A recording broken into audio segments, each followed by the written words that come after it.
Hello and a very warm welcome to everyone who has joined us today. My name is John Norman. I'm Head of Marketing at Optibrium and moderator for this webinar, which today is AI Solutions from Hit to Candidate, tackling the challenges of drug discovery data. And we will explore the highlights of collaborative projects results that demonstrate how every phase of the drug discovery process can be radically improved by applying proven AI technology. And today I'm joined by my colleagues, Samar Mahmoud, Senior Scientist, and Matt Segall, CEO here at Optibrium. So let's get things underway, and I'll pass the baton over to our presenters. Matt, I will now hand things over to you.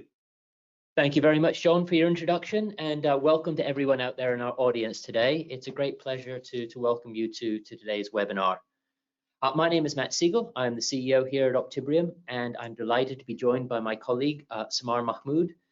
Samar has a PhD from Cambridge University in Chem Informatics and joined Optibrium 3 years ago and is now a principal scientist. She's been very closely involved in many of the collaborations that you'll hear today and ongoing collaborations applying AI methods to drug discovery. So what I'm going to do is to just give a few words of introduction to get us started. What we're going to start off with is a brief introduction to the technology that's underlying the examples we'll talk about, our Sorella platform, and a method called deep learning imputation. And then we'll move on to address a series of challenges from hit to candidate through the drug discovery process. We'll explore that through a variety of different applications and case studies in collaboration with our partners, which are based on detailed examples in peer-reviewed publications and other presentations that you can also find. So first of all, let's talk a little bit about the challenges we'll be looking at, and I'm sure these will be very familiar to many of you in the audience. We know it's just impossible to measure all of the compounds of interest for a drug discovery project in all of the experimental assays we'd like to conduct. This is the challenge of data sparsity in drug discovery. So how do I actually make the most of this limited data that I have? We also know that the measurements that we do make have a lot of noise. There's a lot of variability in biological experiments. We also know that there are artifacts and errors.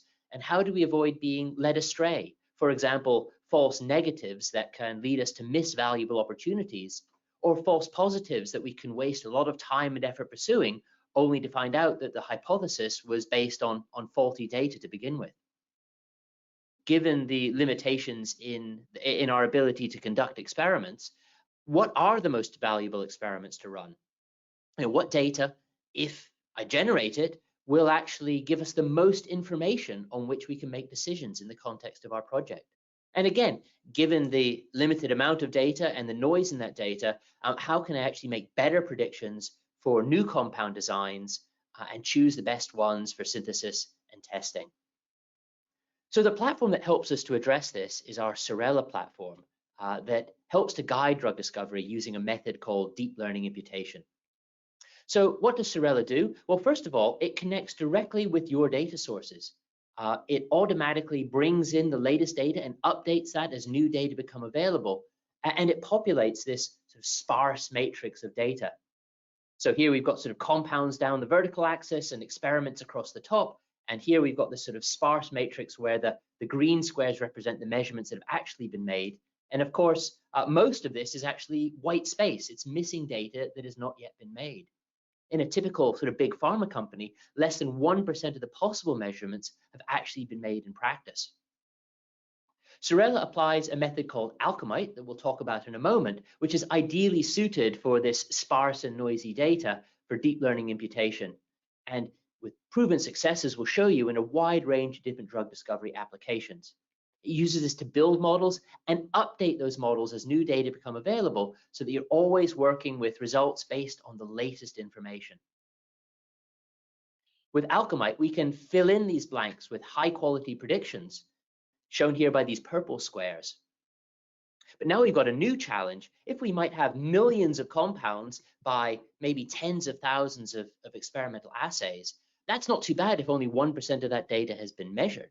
But if we fill in the other 99%, suddenly we may have tens of billions of data points.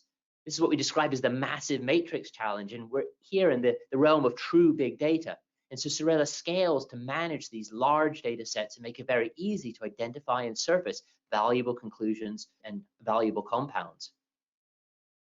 And these results are made accessible through a very intuitive way through our Stardrop application, for example. But if you use other software to analyze results and to look at data like this, then certainly the same results are available through any other platform via a standard RESTful API. So the method that Sorella uses is imputation. So I thought I'd just take a moment to introduce that concept. And we're all very familiar with predictive models. These use input features, in our case, molecular descriptors. We can calculate molecular descriptors for all of our compounds and create this sort of complete matrix here of sort of orange points, which we can use as input to our favorite modeling method. So here we're showing, for example, a random forest, but it could be an SVM, a deep neural network, a Gaussian process, whatever we might want. And with that, we can make predictions for one or more different experimental endpoints. But imputation is quite different. Imputation is the process of starting with that limited sparse data that we have available, this sparse matrix that I showed you before, and using that limited information to fill in the gaps. Again, the purple squares here on the right-hand side. And the specific method that we use is called Alchemite. This has been developed in collaboration with our partners Intelligence. And Alchemite can use descriptors, just like we're familiar with, as input, so that it can learn from that structure-activity relationship between those descriptors and these different experimental endpoints. But by taking this sparse data directly as input, it can also learn from the relationships between those different experimental endpoints and the measurements that we make. Even though most of that data is missing, it has very valuable information that can help us to make more accurate predictions and make much better use of that sparse and noisy experimental data than conventional QSAR models. So it uses this to fill in the gaps, again, the purple squares here on the right-hand side. What we've also demonstrated is that we can train what we describe as virtual models. So we can train a model that expects no experimental data as input. So for example, if we have virtual compounds that have not yet been made or tested, we can still calculate the descriptors and make high quality predictions across a broad range of different experimental endpoints. Another important capability that we'll also discuss is Alchemite's ability to estimate the uncertainty in each individual prediction. So it doesn't produce just a single value for each prediction, it actually produces a probability distribution, illustrated by these sort of purple distributions at the bottom here. So sometimes you see a prediction that has a very broad probability distribution, and this is the model saying it's very uncertain in that value. It's got a big error bar. Whereas on the left-hand side, you can see an example where we have a very sharply peaked probability distribution, and that's the model saying, I'm really confident in this, it's got a small error bar. And what we've demonstrated in many publications is a very strong correlation between the model's uncertainty estimates and the observed accuracy on independent test sets. This means that we can highlight the most accurate predictions on which we can base our decisions. And it means we can confidently target high quality compounds for our project objectives. Also, where the uncertainty is greatest, like on the right-hand side here, that's informing us that this is where experimental data will add the most value. And so it helps us to prioritize our experimental resources to generate the most valuable data. And it's also important that this is explainable AI. So Alchemite generates interpretable relationships between experimental endpoints and between descriptors as well. So here you can see an example of what we call the importance matrix, which is showing the strength of relationship between different assays here on the right-hand side and assays and descriptors here across the bottom. So immediately you can see the strongest correlations here for assay 1 with different descriptors, and assay 2 and 3 are very strongly related. So this helps us, for example, to provide insight into mode of action. If we have a particular activity we're interested in, maybe in a phenotypic screen, we can see the target activities that most strongly correlate with that. It also helps us to determine the most important experimental measurements with which to impute missing data. So we can immediately see here for assay 3, for example, that here the strongest relationship is with assay 2. That is the most important experimental data to generate, which will enable us to more accurately impute assay 3, and again, help us to suggest the most valuable experiments to perform. So that's a bit of background of the method that we'll be talking about. And what we're going to be doing is looking at how it can be used to address drug discovery challenges from hit to candidate through a series of examples and case studies underpinned by our publications and presentations. So of course, you'll all be familiar with the pharma research and development process, from target identification all the way through to the clinical phases and the submission of an NDA. But of course, we're going to be focusing on that sort of central region there, from hit to lead, through lead optimization, and into preclinical development. And of course, our goals within these phases are firstly to quickly identify high quality chemistry for our project objectives that will enable us to make rapid progress through hit to lead and lead optimization to nomination of a preclinical candidate. We also want to be able to reduce the time, the resources, and of course cost in that optimization phase. And ultimately to deliver high quality candidates with a high chance of success downstream through the clinic and onto the market. But also, very importantly, avoid missed opportunities. The last thing we want to do is to throw away a potentially good drug candidate due to an inaccurate measurement or inaccurate prediction. And what we're going to be doing is looking at a series of 7 different examples that address some of the common challenges that we hear, and I'm sure you've heard through those different phases from hit to candidate. And with that background out of the way, Samar, I'm going to hand over to you, and maybe you could address the first challenge that we'll be covering early on in hit to lead, where very often we find hits with good activity but poor ADME properties. And we want to understand what's the potential to achieve that balance of both in the chemical space that's accessible around our hits or leads. Yes, sure.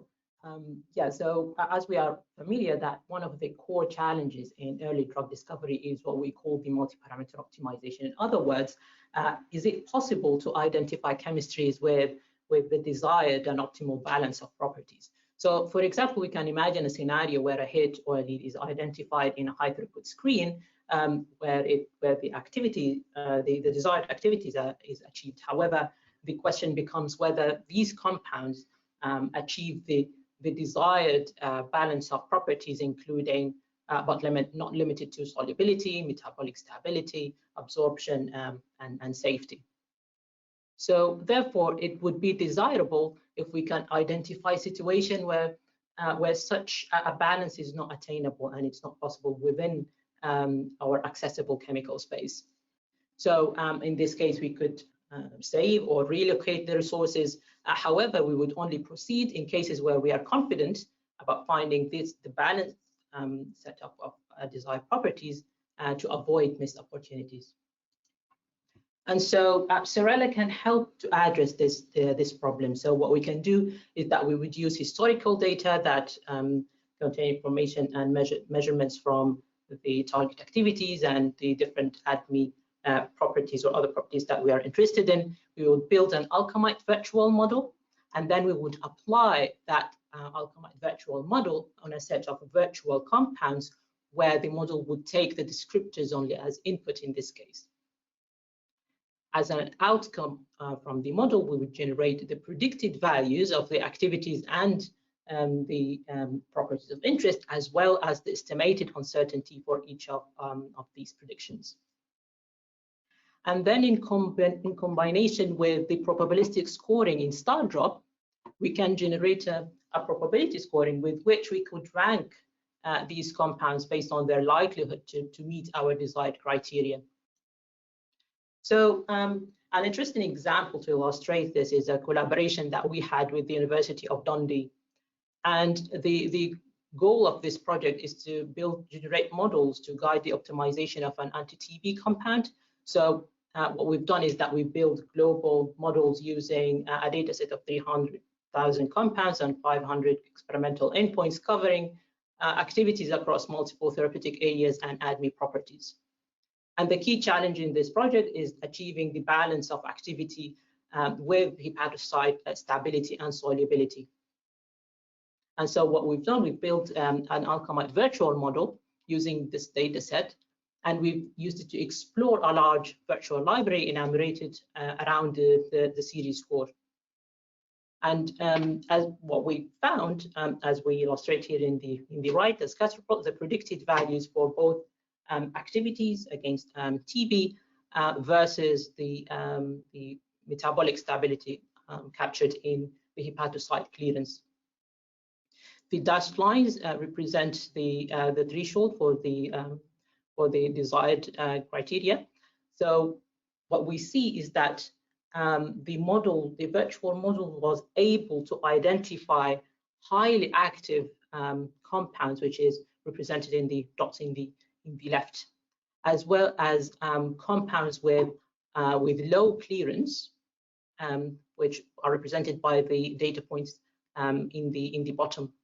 However, as we can see that there are very few compounds in this case where both criteria are met.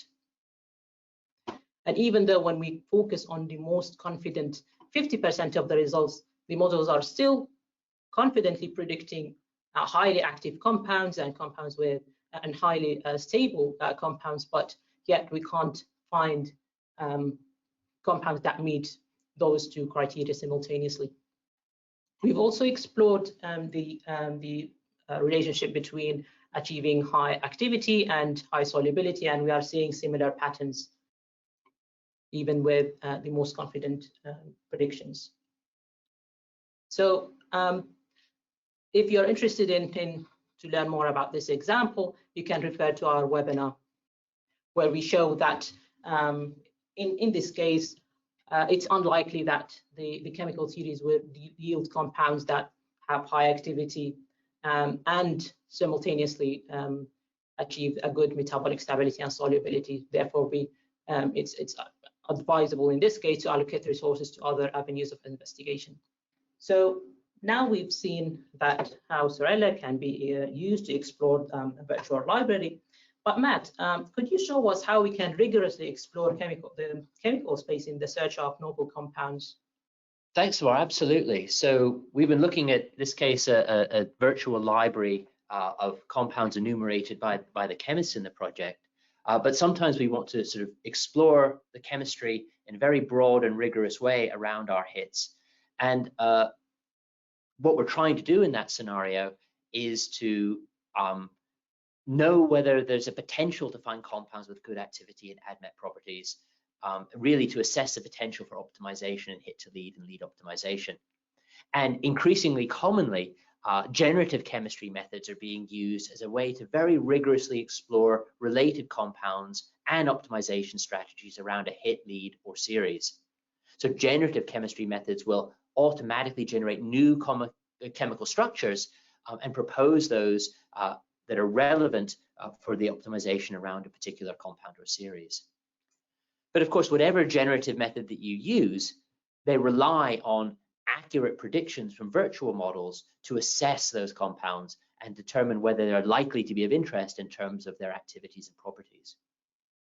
But absolutely critical is that we can be confident that the new molecules identified will actually be good in practice.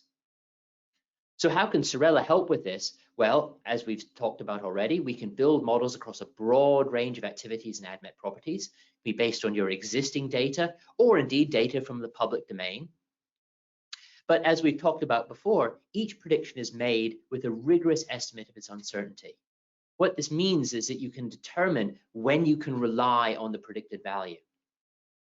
An interesting thing that we found is that sometimes we find models that have poor accuracy overall when assessed against an independent test set, but actually what you find is for a subset of compounds, it can still make confident predictions on which you can rely. And what this means is it enables you to identify high quality novel compounds, again, with confidence for further study. So here's an example of a project in collaboration with Open Source Malaria, where we combined predictions from Alchemite with generative methods. In this case, Alchemite was applied to sparse anti-malarial activity data across a broad range of different phenotypic anti-malarial assays. That model was applied to new compound ideas generated using the NOVA module in StarDrop, which provides a broad range of different generative chemistry methods. Those ideas were prioritized with the Alchemite model for good activity profile across a broad range of different activity assays and also appropriate physicochemical properties. And we were given the opportunity, along with a number of other groups, to propose a molecule that was synthesized and tested by Open Source Malaria. But what we did not do is propose the compound predicted to be most active. What we did is use that ability to estimate the confidence in each prediction, and we proposed the molecule that was most confidently predicted to be active. And as you can see down here on the right-hand side, of the molecules that were proposed, the only one that was synthesized and tested and confirmed to be active was the one proposed by ourselves and our collaborators at Intelligence. Now, we presented these results in more detail in a webinar, and in that webinar, we were delighted to be joined by Professor Matt Todd, who leads the Open Source Malaria project. And one of the things he said is that the compound we propose is something that he was sure that none of the people involved in investigating the SAR and designing new compounds over the years would have actually bothered to make it. The substitution we proposed was this tertiary butyl here, and it actually opened up a new avenue for optimization within this chemical series. And this has been published in more detail in the papers you can see here at the bottom of the screen. So as we can see, we can help to find new compounds for optimization, but as the project progresses, of course, what we want to make sure is that our models can actually accurately predict the properties of the latest compounds in our project. In other words, we want to be able to apply them prospectively. So Samar, can you give us an example of how these approaches can be applied to predict the most recent activity data? Yes, yeah, sure. So in typical drug discovery projects, the chemical and biological spaces of compounds expand with time as the drug discovery project progress. And as a result of that, novel chemistries are explored. However, most of the assays have sparse data with often bias towards the most active compounds. As a result of that, conventional machine learning methods would struggle to predict the activity values prospectively, which means it's hard to use the oldest data to predict newer or future data points. In other words, it's hard and difficult to extrapolate in chemical space. And Sorella can actually is a good fit to address this problem, because the core advantage of the Alchemite of the Sorella method is that it would learn the relationship between the experimental endpoints directly, in addition to the structure-activity relationship. So it gives an advantage over conventional QSAR methods to make a better use of sparse and non-experimental data. We also see that the most confident predictions are the most accurate, and therefore we could select active compounds with high confidence, saving time and effort. And a good example to illustrate this is a collaboration that we had with Takeda Pharmaceuticals, where the results of this collaboration has been published in the Journal of Applied AI Letters last year. So in this collaboration, we applied Alchemite, imputation, and virtual models to a project data set that contains 4,500 compounds against 178 experimental endpoints. And these endpoints cover a wide range of drug discovery project activities. This data set is split, is generated, prepared in a temporal split, which means that the models were trained on the older data points and tested on latest measurements that are made. The results of these findings, we've seen that both Sorella imputation and virtual models were substantially better in accuracy than random forest models across a broad range of activities. So in the plot to the right, we see that we have the endpoints ordered by accuracy against the coefficient of the determination in the y-axis, and the median R-squared of both the Alchemite imputation and virtual model are significantly greater than that of the random forest model. So not only that, the models generate high accurate predictions, which are captured here in this scatter plot of where we see a strong correlation between the observed PIC50 values versus the predicted PIC50 values for both the Alchemite imputation and the virtual. We could also focus on the most confident predictions using the estimated uncertainties. So, for example, if we focused on the most confident 25% of prediction, we see that the accuracy actually goes up and the error drops, and a stronger correlation between the observed values and predicted values can be achieved, which means that the predictions with higher confidence are more accurate. And if you'd like to learn more about this project, please refer to our paper and watch our webinar. Thanks, Samar. That's a great example of a prospective prediction of activity against project targets. But another important area is the selectivity against off-targets, particularly within target families such as kinases. So here's another question on the screen. We need compounds with good selectivity, but measuring activities across a broad profile of targets is time-consuming and expensive. So can we actually find out what are the most important assays to run that will help us to most accurately assess selectivity profiles? Absolutely. Kinase activity profiling is routinely tested in small molecule projects because poor kinase selectivity can translate into a number of unwanted outcomes such as unexpected safety findings or poorly understood mechanism of action. However, the broad scale experimentation of these kinase activity profiles are time consuming and expensive. So what typically happens is that not a single compound is tested against all kinase assays, and not a single kinase assay have been tested against all compounds. So this poses a challenge for modeling because it's difficult to reliably model very sparse data of highly diverse compounds. So the question becomes how we can identify the most important assays to run with which to accurately assess the selectivity profiles. So Cerella can help with this problem because it can select the measurements which provide the most important information with which we can accurately predict a broad range of activities, in this case the kinase profiles. And in this way we can save time and money by running the most important experiments. So if you imagined in the left side the typical pattern of measurements where a number of compounds are selected to be tested against a number of kinase assay, what we can do by Cerella is to select the optimal set of measurements to make, and perhaps focusing on a subset of these assay, which can be used to impute the broad range of kinase activities.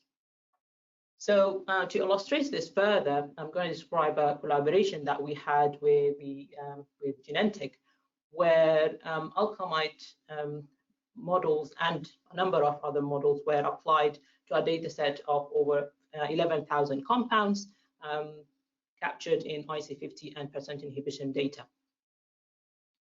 And when we compared the performance of the Alchemite imputation virtual models against a number of QSAR and deep learning methods, we've seen that the Alchemite imputation outperformed significantly all other methods, including another imputation method that is based on the k nearest neighbors. So not only we can generate accurate predictions of the kinase activities using the Alchemite imputation model, but we can also use the Alchemite imputation model to select the optimal data with which to impute an independent test set. So what we've done is that we've used the Alchemite imputation method, the model, to select and the optimal set of measurements to make from the training set at different percentages. And we compared that with random selection. And what we found that the data selected optimally by the imputation model generated results that are better in accuracy than the random selection at the different levels of percentages. So let's explore which assays have been selected. So as we would expect from the random selection, that all assays would have been selected at least once. However, with the optimal selection using the imputation model, we actually see that the majority of assays are actually not required for the imputation of the data point in the independent test set. And actually, we would need 76 fewer assays in order to predict the independent test set. And in this way, we could generate accurate results and also would save time and resources in running these experiments. And if you'd like to learn more about this project, you can watch our webinar. So we've seen examples of predicting activities in binding assays, but as compounds progress, it's common to test them in more complex secondary assays that are more expensive and of lower throughput. So Matt, could you give us an example of how we can choose the best compounds to go into secondary activity assays? Yes, absolutely. So very common challenge is that cell-based and phenotypic assays are notoriously difficult to predict. That's because their activities are very complex and highly multi-mechanistic contributions. So for example, activity in a cell-based assay will depend, of course, on one or more target activities, but also cell permeability, solubility, protein binding, and so on. And we also have quite limited data because they are more expensive and time consuming. So we have fewer data points with which to train models.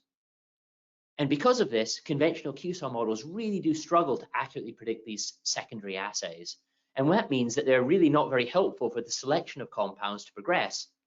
And what we really want to be able to do is to choose the best compounds to go forward into these more expensive and complex assays for experimental confirmation. So how can we make more accurate predictions? So again, what we've heard about is that deep learning imputation can learn from the relationships between experimental endpoints.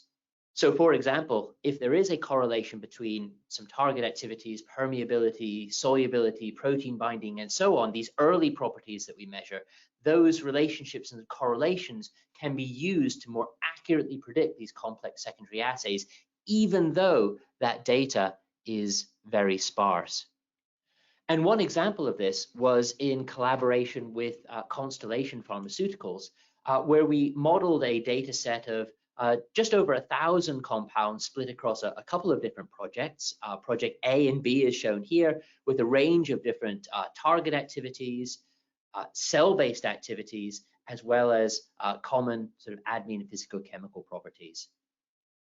In the publication, you can see at the bottom there in Journal of Chemical Information and Modeling, we compare the ability of Alchemite to build a model across all of these different experimental endpoints simultaneously with QSAR methods, a range of different QSAR methods applied to each of these different experimental endpoints. And what you can see is that overall, QSAR achieved an average coefficient of determination of 0.5, where Alchemite was substantially better, achieving a coefficient of determination of 0.72.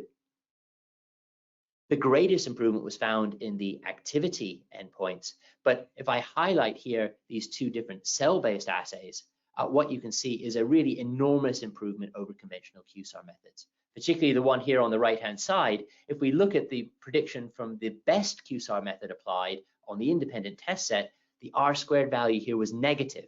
What that means is the prediction was worse than simply generating random numbers. It's just impossible for it to understand those relationships given the limited amount of data available. But because Alchemite can learn directly from the relationships between that activity in the cell-based assay, the biochemical assays, and the ADME properties, it really can make a very good level of prediction with an R-squared approaching 0.7. Which enables us to make much more accurate predictions of the best compounds to go forward into that assay. Thanks, Matt, for the great example. So predicting phenotypic screens is challenging enough, but can we take this further to predict maybe in vivo properties? For example, PK parameters. These studies are very expensive. So how can we reduce the number of compounds we send to for PK studies? Yes, absolutely. Well, predicting in vivo outcomes is the most challenging of all, of course, due to the variability in that data and the highly mechanistic, multi-mechanistic contributions. So we know, as you say, that in vivo pharmacokinetics experiments are very time-consuming and expensive. And so we really only want to progress the best compounds to confirm their appropriate PK profiles. And QSAR models of in vivo PK properties are notoriously poor. And even in vitro data have complex and nonlinear relationships with PK. So in some cases, we see a very simple in vitro in vivo correlation, but in many cases, that's not apparent. And so how can we more accurately predict PK for our compounds based on the sparse in vitro data that we do have available? And so this is really extending the concept that we spoke about already in terms of learning the relationships between different experimental endpoints. Previously, we were talking about relationships between different in vitro endpoints, but it can also learn about the relationships between sparse in vitro ADME data and in vivo pharmacokinetic parameters. And this enables it to make predictions for PK properties with state-of-the-art accuracy. It can take this sparse experimental data from early drug discovery to accurately impute that late-stage PK data. And of course, through doing this, save time and cost, but also reduce animal use by selecting only the best compounds for study. And we were delighted to collaborate with AstraZeneca on this. And indeed, the paper describing this collaboration in this study was very recently published in Molecular Pharmaceutics. And in this, we looked at the prediction of in vivo rat pharmacokinetics. So the inputs to the model were sparse in vitro ADME data, also in silico ADME predictions from AstraZeneca's in-house models, and compound descriptors to capture that structure-activity relationship. Now, AstraZeneca provided a really fantastic data set here with thousands of compounds with consistently measured rat pharmacokinetic data in duplicate. That was split chronologically between training and test set. So again, we're looking at the model's ability to predict the results for the most recent compounds, or prospective prediction. And what you can see in the top right is the level of accuracy of prediction for a broad range of different IV and oral pharmacokinetic profiles. To give a comparison with another state-of-the-art study, this is a recently published paper here by Schneckener and colleagues, where they applied a different deep neural network-based method to prediction of AUC for IV and oral, as well as oral bioavailability. And what you can see is that the method in Sorella really achieves a substantially better accuracy of prediction for these in vivo endpoints. Now, it has to be said, in the interest of transparency, that these values are not directly comparable because they are measured against different independent test sets and trained on different data sets, but it does go to show you in terms of the state of the art and other methods and how this approach compares. So we've talked now about prediction of in vivo disposition in animal studies. The question is, can we go one step further and predict clinical outcomes based on preclinical data?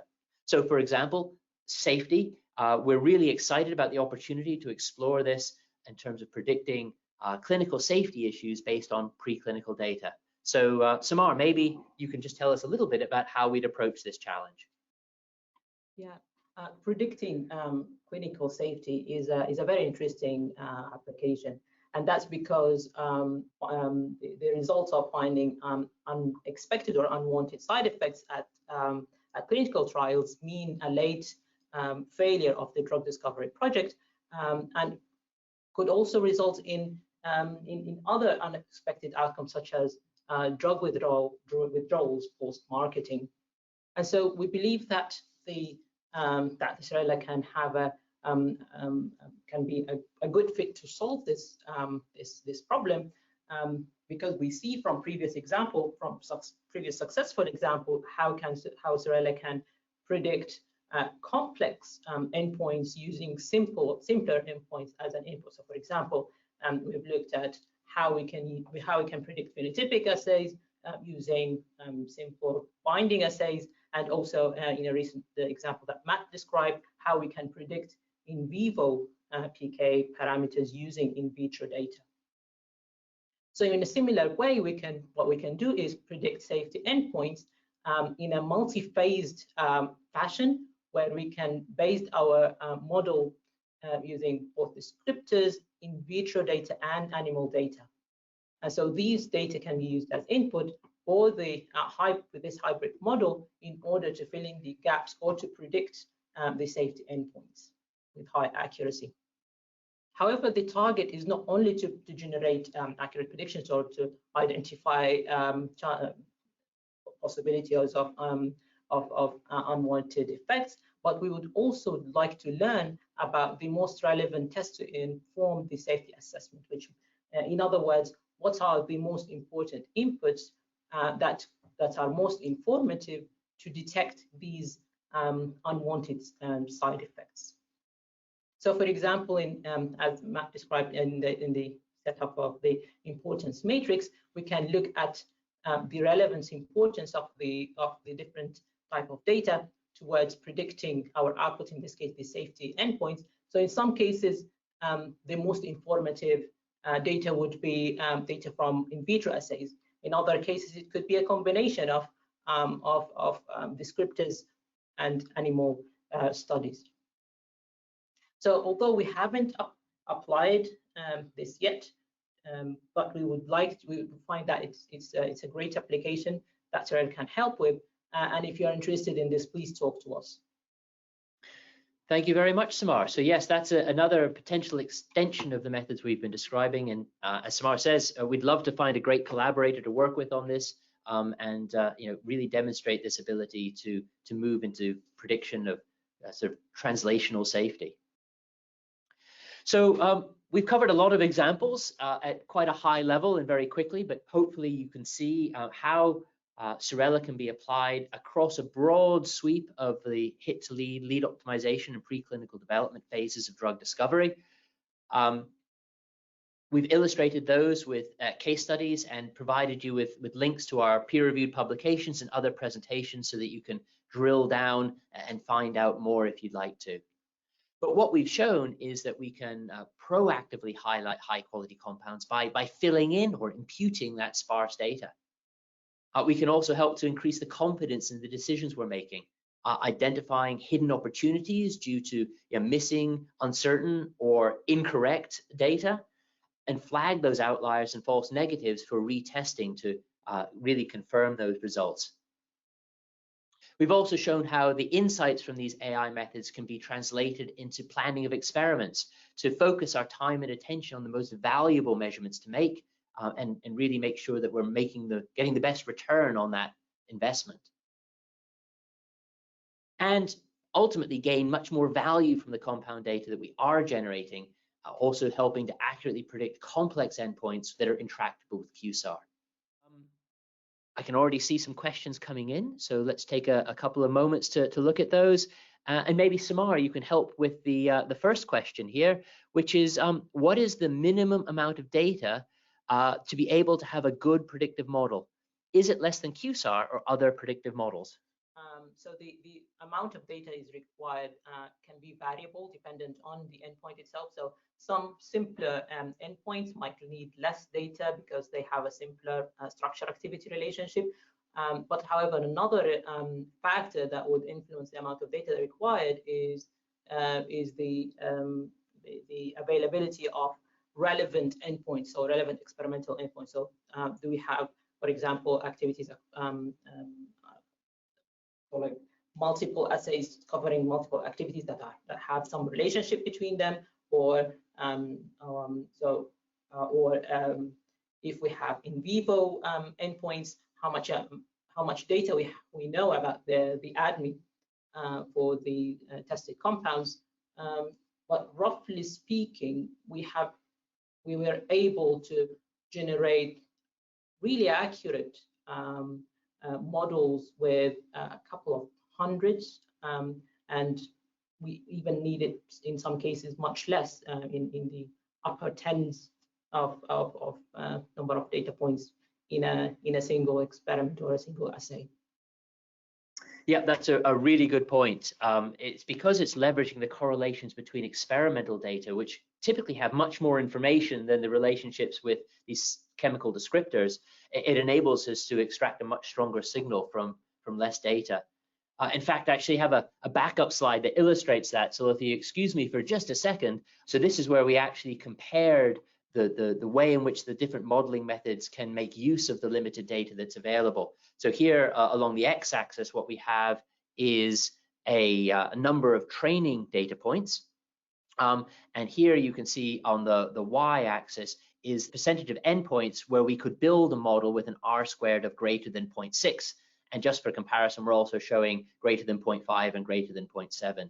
So you can see already with very limited data, we can already generate a really significant proportion where we get an R² above 0.6, whereas random forest basically couldn't build any models with that level of accuracy. And as we increase the amount of data that's available, you can see very rapidly that the number of very highly accurate models increases quite substantially. And it's only really at the very tail end here on the right-hand side that we're beginning to even build any models with random forest with that level of accuracy. So hopefully that illustrates how you can extract more data even when you have a limited number of data points. In fact, I think in some examples, even tens of data points can be sufficient if the signal is strong enough in the data. Another really great question here, what about structural diversity in the data set? Does this play a role on confidence?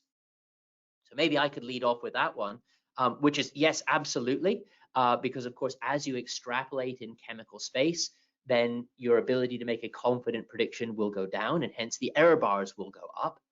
And so yes, that is one of the factors that can influence the confidence in the prediction. But it's not the only one, and this really can help to extrapolate better in chemical space by leveraging the correlations in biological space or biological activity space. So what we've demonstrated in some of our publications is the ability to more effectively extrapolate in chemical space by leveraging those correlations in biological activities. So looking, for example, in our first paper in 2020 in Journal of Chemical Information and Modeling, used a data set constructed by Novartis, which explicitly looked at the ability to make predictions for outliers. And we compared that with a variety of different methods. Okay, here's another one. I'll give this one to you, Samar. The imputation process is very interesting. Does it work well or even more robustly if the sparse matrix contains a wide range of different chemistries rather than a narrow range? What we've seen is that the imputation model is robust in its results, even if we are building the model using diverse chemistries and also diverse therapeutic areas. So we can just put all data in one pot and build the model, and it would not hurt the model performance to have a wide range of chemistries.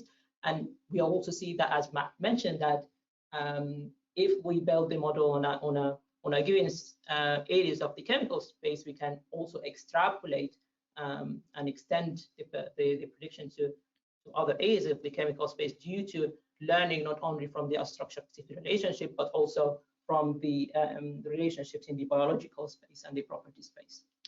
Yeah, that's very true. And I think there was a really nice example of that in the University of Dundee collaboration, where we actually compared a global model built across these 300,000 compounds and about 500 experimental endpoints with a local model trained on a single project's data with a few hundred compounds and about 34, I think, experimental endpoints, and showed that actually the global model had no loss of accuracy for imputation within that individual project, but also actually improved its accuracy of prediction within that project because it could learn from that greater chemical diversity.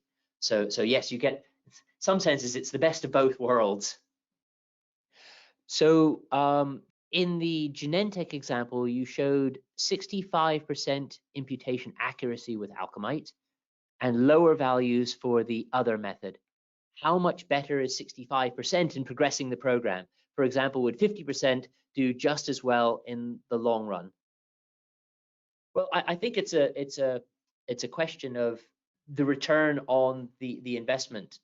So I think you may be referring to the sort of R² value there, rather than a percentage of accuracy.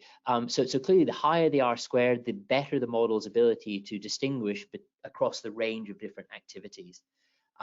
Clearly, the higher that is, the more accurate you can make your decisions, the less chance of missing an opportunity, and the fewer compounds you need to test to get a good outcome. So it's not a binary good or bad, but higher is better, and you will get a better return on that investment and a quicker progress with a higher accuracy model. So it's hard to say. Yes, of course, you could progress the project with a lower accuracy, but it would require almost certainly more time and effort. Here's another great question. What level of sparsity is too sparse?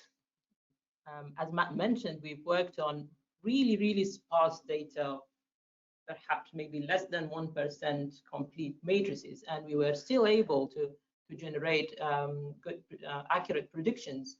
Yeah, so it goes back to the data points. So if we have at least maybe tens, so the minimum that we can go tens of data points per assay, but most importantly, the structure of the data set. So how the different data points overlap across the different experimental endpoints. So we can leverage the inter-assay correlations even more. So if we have that overlap quite enough, then we can go with really sparse data as input. Yeah, absolutely. And to give you a very quantitative answer, Sorella will simply refuse to build a model with less than 20 data points. And that's simply because if you take a 20% test set from that, you've got 4 compounds in your test set, and you just can't do a statistically rigorous assessment of the quality of the model. That's the absolute lower limit. I'd say we get more comfortable around 50 compounds, where, again, providing there is sufficient signal in the data, we can build a strong correlation and assess that rigorously. But clearly, the more data, the better. But it also helps to bootstrap. You can start with very little data, and then even if the model is not performing brilliantly, it will still inform you about where the next data points will add the most value. So you can, again, sort of active learning or bootstrapping to gain the best result.